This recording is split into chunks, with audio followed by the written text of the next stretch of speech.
بسم اللہ الرحمن الرحیم۔ آج کی دعا جو اکثر نماز میں پڑھی جاتی ہے کہ رب اجعلنی مقیم الصلاۃ، اے میرے رب بنا مجھ کو مقیم الصلاۃ، نماز قائم کرنے والا۔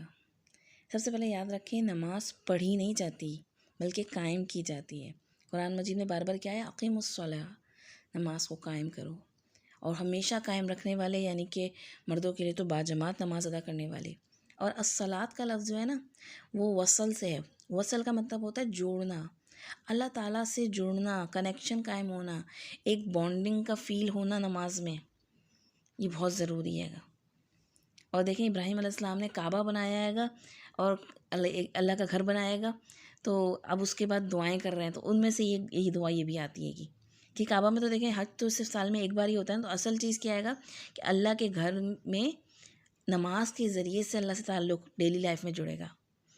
اور من ذریتی، اور صرف خود نماز قائم کرنا نہیں ہے بلکہ اپنی اولاد کی فکر، اپنی نسلوں کی فکر۔ اور یاد رکھیں کہ اگر آپ خود کنونس ہوں گے تو وہی دوسروں کو کنونس کر سکتے ہیں حق بات پر۔ تو نماز کی اصل روح کیا آئے گی؟ اللہ تعالیٰ سے تعلق۔ نماز کیوں پڑھ رہے ہو؟ دیکھیں ہمارے یہاں کیا ہوتا ہے گا، کیا پہ بہت زور ہوتا ہے، کیا کرنا ہے، کیا پڑھنا ہے، کیا کھائیں، لیکن کیوں پر نہیں ہوتا کہ ہم مسلمان کیوں ہیں؟ بس وہی کہ وہ کرتے ہیں جو ہمارے ماں باپ کرتے ہیں، تو ایسے تو ہندو بھی وہی کرتے ہیں، کرسچن بھی وہی کرتے ہیں۔ ابراہیم علیہ السلام نے آنکھ دل کھول کر دین اپنایا ہے گا، سورج کو دیکھا، ستاروں کو دیکھا، چاند کو، سب میں غور و فکر کر کے۔ آج ہماری نسلوں کو دیکھیں نا کہ حفظ بھی کر لیتے ہیں، لیکن کیا ہوتا ہے گا، صرف شیل ہوتا ہے گا اوپر سے مسلمان کا، اندر سے روح جو ہوتی ہے وہ مسنگ ہوتی ہے کہ اللہ کی بات ماننی ہے تو کیوں ماننی ہے، نماز پڑھنی ہے تو کیوں پڑھنی ہے۔ جب تک صحیح بنیاد قائم نہیں ہوگی نا تو پھر آگے جا کے یہی ہوتا ہے کہ بچے وہ ایتھیسٹ ہونے لگتے ہیں گے۔ وہ سوال کیوں کر رہے ہوتے ہیں؟ کیونکہ ہم نے صحیح بنیاد نہیں ڈالی ان کے اندر، بچپن سے ان کا تعلق اللہ سے مضبوط نہیں کیا۔ تو جب جیسی بات ہے جس کی روٹس مضبوط نہیں ہوں گی، ہوا چلے گی تو ادھر ادھر لڑکھڑائیں گے۔ تو نماز کے ذریعے دوست رب سے تعلق قائم کرنا ہوتا ہے گا۔ ہم اولاد کو دیکھیں اپنی کنٹرول نہیں کر سکتے، لیکن جب وہ کچی مٹی کی طرح ہمیں ملی ہیں اس وقت ان سے ہم کیا باتیں کرتے ہیں، بیکار میں دل بہلانے والی باتوں میں ضائع کرتے ہیں۔ حالانکہ اللہ تعالیٰ نے ہر بچے کو فطرت پہ پیدا کیا ہے، تو اسے کیوں نہیں رب کے بارے میں بات کرتے؟ اللہ تعالیٰ کی قدرت سے کا بتا کے اس کے دل میں اللہ کی محبت کیوں نہیں ڈالتے بچپن سے؟ دیکھیں ہم اپنی اولاد کو دین وراثت میں نہیں دے سکتے۔ مال، زبان، جائیداد یہ وراثت میں مل جاتی ہے، لیکن دین حاصل کرنا پڑتا ہے۔ حضرت فاطمہ رضی اللہ تعالیٰ عنہ سے بھی نبی کریم صلی اللہ علیہ وسلم نے کہہ دیا تھا کہ اس دن قیامت کے دن میں تمہارے کام نہیں آ سکتا۔ تو ہمارا اصل ذخیرہ جو ہے، سرمایہ ہماری اولاد ہے۔ اگر ہم نے اولاد کو دین نہ دیا صحیح بنیادوں پہ، تو پھر آج جتنی وہ دیکھ رہے ہیں کہ ہم ماڈرن دین کو، ماڈرن دنیا کو پسند کر رہی ہے کہ اس کی نیکسٹ جنریشن آئے گی تو وہ مزید لبرل ہو جائے گی، اور اس سے ہٹتی کیا پتہ اگلی جنریشن بالکل ہی ایتھیسٹ ہو جائے۔ تو جس نے نماز قائم نہ کی اور وہ اپنے پیچھے یہ وراثت چھوڑ کے نہ گیا، تو وہ اپنی نسلوں کا بھی بوجھ اٹھائے گا۔ تو بہت امپورٹنٹ دعا ہے، اتنی امپورٹنٹ ہے کہ دیکھیں اس کے آگے کیا آ رہا ہے، ربنا وتقبل دعا، اے میرے رب یہ دعا تو ضرور قبول کر لے۔ ابراہیم علیہ السلام کی بہت ساری دعائیں قرآن مجید میں آتی ہیں، لیکن اس دعا کے ساتھ آ رہا ہے وتقبل دعا، اس دعا کو تو لازمی قبول کر لے یا اللہ۔ بہت خاص دعا ہے یہ، ہماری اولاد ہماری سب سے بڑی انویسٹمنٹ ہے، یہ نہ ڈوب جائے کہیں۔ اور پھر دیکھیں اپنی آگے کی بھی، اپنی بارے میں بچے اپنی اولاد کو بھی سکھا کے رہیں گے کہ ربنا اغفر لی، اے ہمارے رب اغفر لی، بخش دے مجھ کو۔ دیکھیں سٹارٹنگ میں ربا نہ آیا ہمارا، یعنی کہ ابراہیم علیہ السلام اسماعیل علیہ السلام دونوں مل کے بنا رہے تھے نا گھر اللہ کا، کہ اے ہمارے رب، ان کو سکھا رہے ہیں کہ دعا مانگنی اس طرح، اغفر لی، بخش دے مجھ کو۔ سب سے پہلے اپنی بخشش کی مانگنا سکھا رہے ہیں بچے کو کہ پہلے تو اپنی بخشش معافی مانگنی چاہیے، اور پھر ولی والدیہ، پھر اپنی والدین کی مغفرت کی دعا سکھا رہے ہیں۔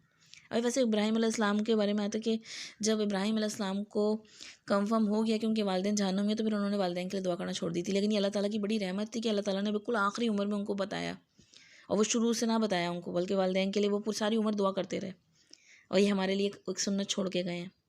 اور پھر والدین کے علاوہ للمؤمنین، اور مومنوں کو معاف کر دے، یا اللہ میری نسلوں میں سے جو آگے مومنین ہوں گے نا ان کو معاف کر دے۔ اللہ تعالیٰ متقی لوگوں کا مجھے امام بنا، کیونکہ ٹھیک تربیت نہ کی نا تو پھر دیکھیں پکڑ بھی ہوگی۔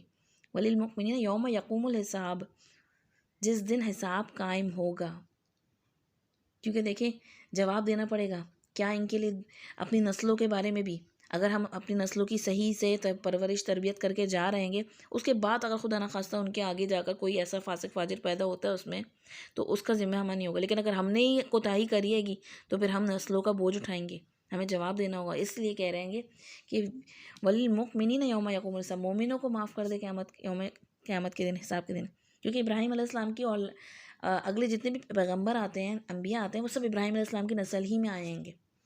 تو پھر ابراہیم علیہ السلام نے مومنوں کے ساتھ اپنا رشتہ تعلق قائم کیا کہ مومنوں کو یوم یقوم الحساب کے حساب کے دن کو معاف فرما دے. تو ہمیں بھی سوچنا چاہیے کہ ہم کیا کر رہے ہیں.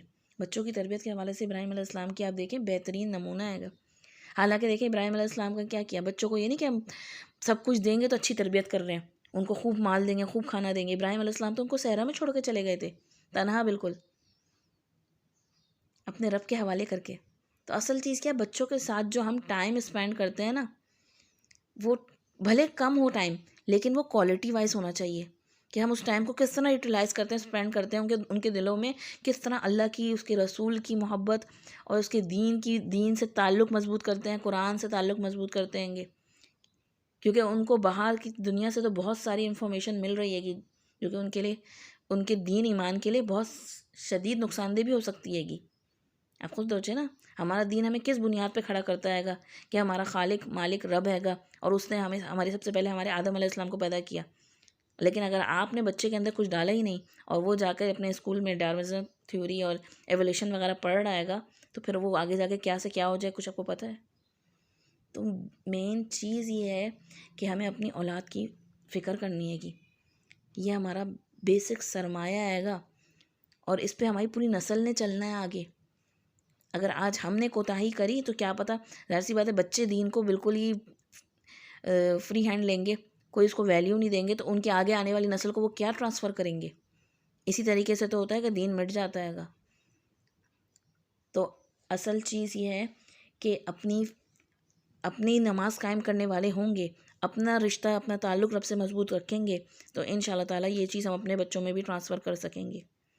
اور پھر اس طرح سے اللہ تعالیٰ سے مزید دعا بھی، دیکھیں نبی کریم صلی اللہ علیہ وسلم کی آنے کی دعا بھی ابراہیم علیہ السلام نے 2500 سال پہلے مانگی کہ اللہ وہ آخری نبی بھی میری امت میں آئے، اور اللہ تعالیٰ نے دعا قبول کری. وہ اس وقت دعا کرتے ہیں گے کہ اللہ کہ جو آئے آخری نبی اور انہی میں سے، اور ان کو وہ آیات کی اور حکمت کی تعلیمات دے. اور اللہ تعالیٰ نے اسماعیل علیہ السلام کی اولاد میں 2000 سال کے بعد رسول اللہ صلی اللہ علیہ وسلم کو مبعوث فرمایا.